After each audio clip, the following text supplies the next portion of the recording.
What's going on, y'all? It's FortWorthFabian, BigBossFabo. I'm back with a video for you guys, man. I'm doing a reaction video to Twisted Minds, the Twisted Minds channel. And they got a video called The Sickening Case of a Friendly Neighbor. And I'm not even going to look into, all right, I might as well read the description. First off, I'm saying I'm not going to read the description. You know why? Because the description gives away too much. But a good father, a loving husband, a friendly neighbor, and a devout churchgoer. That is exactly how Dennis Rader's family and friends would have described him before finding out the terrible truth. So the sickening case of a friendly neighbor. This is off the Twisted Minds channel. This is my first Twisted Minds reaction. It seems like Twisted Minds does a lot of content along the lines of, criminology, documentary, docu-series form content. So, I'm a fan of that. I did a lot of reactions to Explore With Us. I haven't done Explore With Us in a few weeks. I do Mr. Ballin more currently now. I'm more, more continuous with the Mr. Ballin reactions, but let me know other channels I should react to. I used to do Snapped Ham back in the day, but, right now we're messing with Mr. Ballin. But Twisted Minds is the first one. Damn! Excuse me. But, we're definitely going to do it for the channel. So like, comment, subscribe, hit the notification bell. Follow me on Instagram, Twitter, at FortWorthFabian. And this video gets good engagement. Of course, I'll eventually do more reactions to start a playlist. So, yeah, let's get into this reaction. Like, comment, subscribe. Hit that notification bell. Good father, a loving husband, a friendly neighbor, and a devoted churchgoer. That is exactly how Dennis Rader's family and friends would have described him before finding out the terrifying truth. Welcome back to Twisted Minds. My name is James, and today we look into the case of Dennis Rader, also known as the BTK Killer. Okay, that sounds familiar. We have covered a number of stomach-churning killers during our time on YouTube, and Dennis Rader is up there with the worst. I don't want to give you any spoilers to what you will learn about in this video, but the nickname BTK Killer. The BTK Killer. Now, where does that ring a bell from? Let me know if y'all know in the comment section below. And what does that even stand for? The BTK Killer. For some reason, I just prefer having the screen over on this side. So, yeah. Or I mean the webcam. Originates from his self-proclaimed MO, bind, torture, and kill. Okay. Okay, thank you for answering that. Thank you.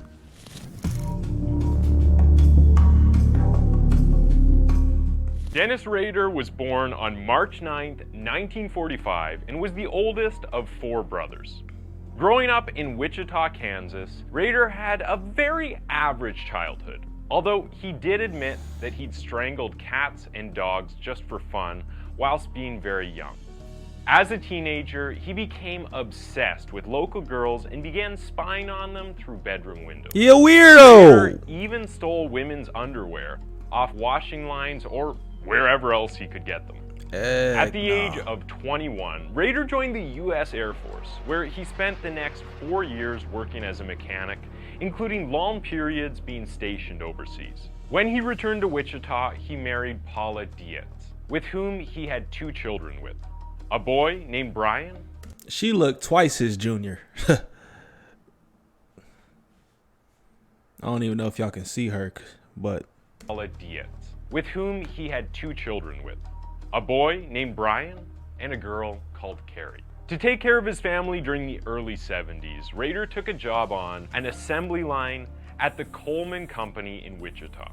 Although this may sound like an average white picket fence American life, things were about to take a gruesome turn when Rader met another employee at Coleman, a 33-year-old mother of 5 named Julie Otero.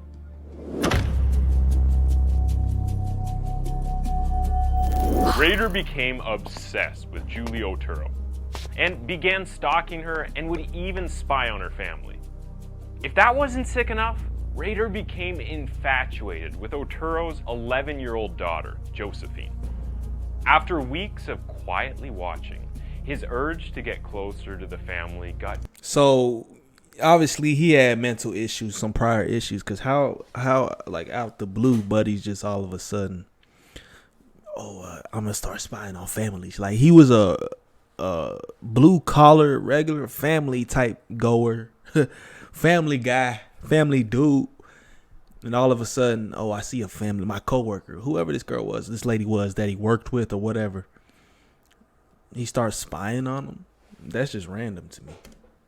Too much. And on the morning of January 15th, 1974, he forced his way inside their family home. Upon entering, he was surprised to see Julie's husband, Joseph, and their 9-year-old son, Joseph Jr., were also home. Rader, who had armed himself with a gun, held the family at gunpoint and proceeded to tie them up and strangle them to death, one by one. After killing Julie and Joseph, Rader strangled their son. Finally, he took Josephine down to the basement of the house and pulled down her pants and underwear before hanging her.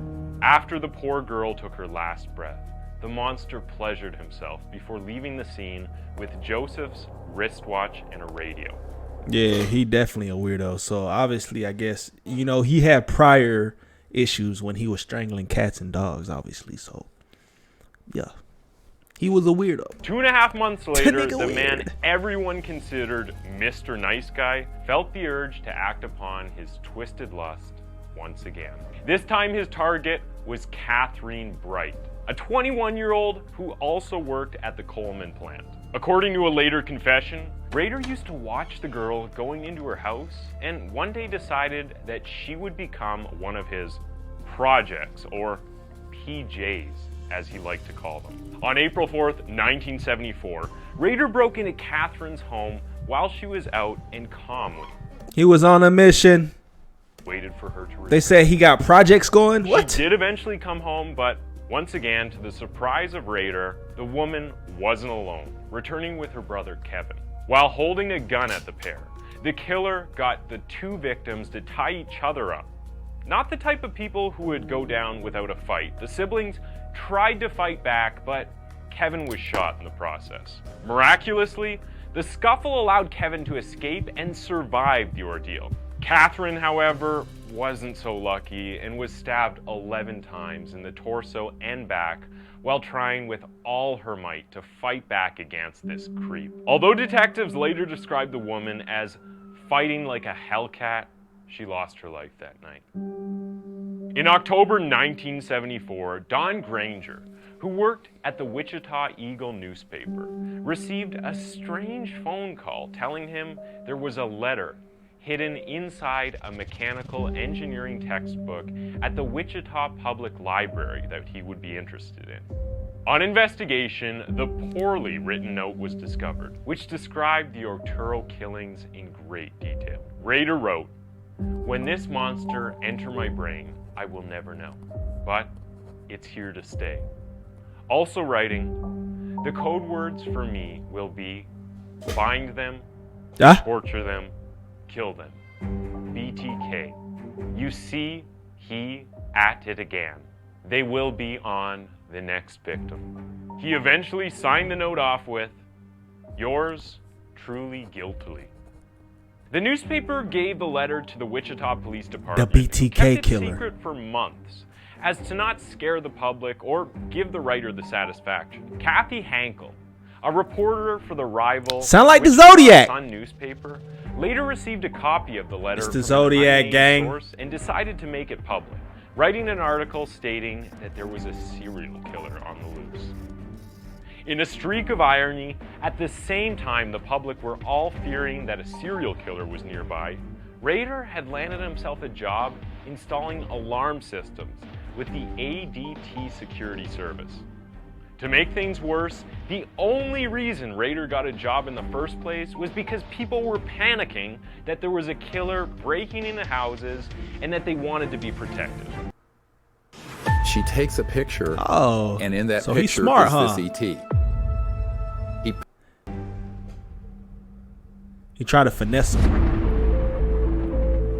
I'm gonna be in your house anyway. I'm gonna be installing your alarms. For several years, Rader went silent, somehow managing to suppress his urges. That was until 1977, when he struck twice. On March 17, 1977, he broke into the home of Shirley Vian. He overpowered her, tied her up, put a plastic bag over her head, and then strangled her to death with a rope. Her 3 young children were at home at the time, and out of sheer terror, had locked themselves in the bathroom. Rader later admitted that he wanted to kill them next, but after Vian's phone began ringing, he got scared and left the house. Just think about how traumatizing this event would have been for those poor children. That's crazy. On December 8th, 1977, if I was one of them kids, I'd be like, man, I would, exact revenge on homie. I'd be like, today's going to be the day I dedicate my life from this point to find who did this. BTK killer broke into the apartment. You got a mission now. 25-year-old Nancy Fox. He cut her phone lines, made sure she wasn't home, and waited for her to return from work. After confronting her, he handcuffed her and strangled her with a belt. Once he knew she was dead, he once again pleasured himself before stealing Nancy's driver's license as a sick memento. After the infamy he had gotten from the note published in the newspaper, Rader began enjoying the brazen admission of his crimes, even ringing the police to report the murder from a payphone. In February 1978, he sent a 2-page letter to the Kate TV, sharing the gruesome details of the Shirley Vian and Nancy Fox He murder. think he's Zodiac, bro. After this, Dennis Rader wouldn't kill again for 7 long years. During that time, he kept himself busy, earning a bachelor's degree in criminal justice from Wichita State University. Yep, this sick serial killer studied law and got a degree. During this time, Rader became an active member of Wichita's Christ Lutheran Church and even became president of the congregation's council. Carrie Rawson, Rader's daughter, described him as a great father, even finding time to be a scout leader at his son's Boy Scout group. At this point in his life, he was respected by his friends, neighbors, and family. But something was missing, something that he just couldn't shake. The need to kill. Only this time, all he had to do, that's the thing, when folks get too greedy, that's how they get caught. All he had to do was stop, bro. You went this long killing and nobody had caught onto your trail. It's when you keep doing the most. You keep trying, you keep doing the most. Yeah, we gonna find you, bro. Like, it's only a matter of time, my boy. Church-going life and his perverted urges were about to clash in the most disturbing way. Dennis Rader restarted his evil ways on April 27, 1985, when he began obsessing over an older woman, Maureen Hedge, who lived on the same street as the Rader family. In his usual style, he broke into Maureen's home and on the same street. You know how they say, don't shit where you sleep, or don't mix business and pleasure? How you gonna do it on the same block? You was just asking for it. You got sloppy, and you was expected to get caught. Home with her boyfriend. This time, however, he waited for the boyfriend to leave and for Maureen to get tucked up into bed before he lunged from the darkness and strangled her to death with his bare hands. Unsatisfied with just taking the life of the woman, he then carried her naked body to the Christ Lutheran Church, where he posed her in a number of bondage positions around the church and took photographs. Are you kidding me, bro? No way. No way. You're telling me he carries a body down the street, nobody notices this? And he has a photo shoot with the body at a church, and nobody notices this? After he was done, he dug a shallow ditch and rolled the body inside of it before burying the body. They say that old dogs can't learn new tricks, but in September 1986, Rader changed up his whole methodology and dressed up as a telephone repairman to knock on the door of his next victim, Vicki Wegerle. As soon as she let him into the home, he aimed his gun at her. With Vicky's 2-year-old son also in the house, the woman fought back when Rader tried to tie her up. Sadly, the monster overpowered her and managed to choke her with a pair of nylon stockings. He then took photographs of her body before driving away with her car. As he did drive away, Bill Wergler, Vicky's husband, was returning home on the opposite side of the road and locked eyes with the stranger driving his wife's car. However, this wouldn't save the 10th and final victim of the BTK killer, who was 62-year-old Dolores E. Davis. Rader was actually on a Boy Scout camping trip on January 19, 1991, when he realized he had forgotten something at home. En route to his home, however, this vile killer took a detour and broke into the elderly woman's home by throwing a concrete block through the window. He tied her up and strangled her to death with a pair of pantyhose before hiding the body under a bridge and returning to the campsite like nothing had happened. Whether he felt like... This remind me of, in Dexter he did something like that, bro. They took that story, or Dexter probably got the story from BTK. Because in the TV show Dexter, he's like on a little Cub Scout or a boys trip with his girlfriend's son in the earlier seasons, and he leaves. They're like fishing by the lake or something like that, but homie, he leaves just to go back home or just to kill somebody, and he comes back to the campsite. They're like, oh, we saw Dexter leave last night. Oh, no, that wasn't me, kids. You must have been saying things. like his luck would run out or that he was getting too old to keep killing, Rader decided that his spree must come to an end. He got old. By 2004, the investigation of the BTK killer had gone ice cold. That is when Rader foolishly tried to send a letter to the police, claiming responsibility for a killing that hadn't been previously linked to him. This ignited interest in the case once again and led the police to take DNA tests. All he had to do was stay quiet. Of men in an attempt to track down. I've done it again, even though I didn't do it. I'm trying to claim a murder. But my dumbass doesn't know that, hey, we're going to look back into the case now, and I'm going to get found out. I'm an idiot. The BTK killer. In fact, despite 1,100 DNA samples being taken overall, they failed to identify Dennis Rader. Rader eventually sent the police a message on a floppy disk, who quickly checked the metadata of the Microsoft Word document. In this data, they found that the document had been made by a man who called himself Dennis.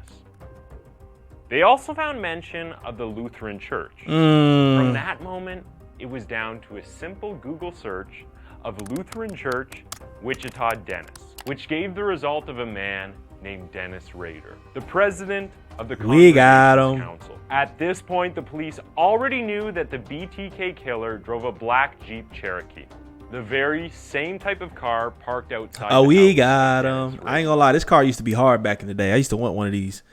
Jeep Cherokee, all blacked out, just like this. Who would want smoke with me in this? Nobody, bro. But anyways, he just played himself. See, he got all like fancy. First he was writing letters. Now he tried to type a Word document. And they was able to pull information from that Word file. Dummy. Stupid. We got him. See, the older you get, the rustier you get, I guess. And then he just delusional, thinking, oh, they're never going to figure me out. We got you, boy. We got him. Now, you may think that that's the end of our story, but things weren't that simple. Even though the police suspected Rader, they only had strong circumstantial evidence and no direct evidence to lock him up. The way they solved this was by controversially obtaining a warrant to test the DNA of a pap smear from Rader's daughter that had been taken at the University of Kansas's medical school when she was a student there. The DNA of the pap smear was a near match to the DNA found under one of the victim's fingernails. This was finally the evidence they needed to arrest a serial killer who had evaded the law for 30 long years. Oh, darn it. That's what his face says. Oh, they figured me out. Oh, darn it. After being questioned, Dennis confessed to being the BTK killer, Duh. sharing every gruesome detail of the killings. He even gave detectives the locations of his hidey holes where he stashed his mementos. Among the things found were photographs of Raider dressed up in the clothing of his victims, posing in bondage positions. Investigators What's believe wrong that with he him? did this to relive the ecstasy of the murders and to put himself in the mindset of his victims. On June 27, 2005, Dennis Rader pleaded guilty to 10 counts of first-degree murder and received the maximum sentence of 10 consecutive life terms. He is currently locked up at the maximum security El Dorado Correctional Facility near Wichita, where he is being held in solitary confinement for his own safety. The man who thought it was his right to enter any home he pleased, to take the lives of innocent people, is now only allowed out of his 80-square-foot cell for 1 hour, 5 times a week. It makes me wonder if Rader would have gotten away with brutally killing his 10 victims if he didn't feel the need to satisfy his own ego by sending letters and hints of his crimes. Yeah. It is likely he would have carried on being the good husband, the good father, the devoted churchgoer, but above all that, at the very core of his being, he would have continued to be the embodiment of evil, prepared to scratch that perverted itch at any I guarantee you he's like punching the air right now in prison. Like, hey, if only I'd shut the hell up and I hadn't sent no more letters. Dickhead. That's a sickening case of a friendly neighbor. So the story of the BTK killer, man, Dennis Schrader. Interesting. I thought he was Zodiac, though. He was basically doing what Zodiac was doing. But they never caught the Zodiac. Nah, man, I ain't condone none of this. But it is kind of intriguing if you guys if you think about it, how folks be getting away with this type of stuff. I've always been into criminology and mystery and thrillers and psychological madness. You know what I'm saying? So, now let me know y'all's thoughts on this one in the comment section below. Be sure to like, comment, subscribe, hit the notification bell. Follow me on Instagram, Twitter, FortWorthFabian. Road to 1 million, man. I like this. So definitely if we get good feedback, engagement, response on it, I'll definitely do an additional Twisted Minds reaction. So peace, love, prosperity, man. I'll catch you guys in the next video. Keep recommending content in the comment section below. God bless, man. We out.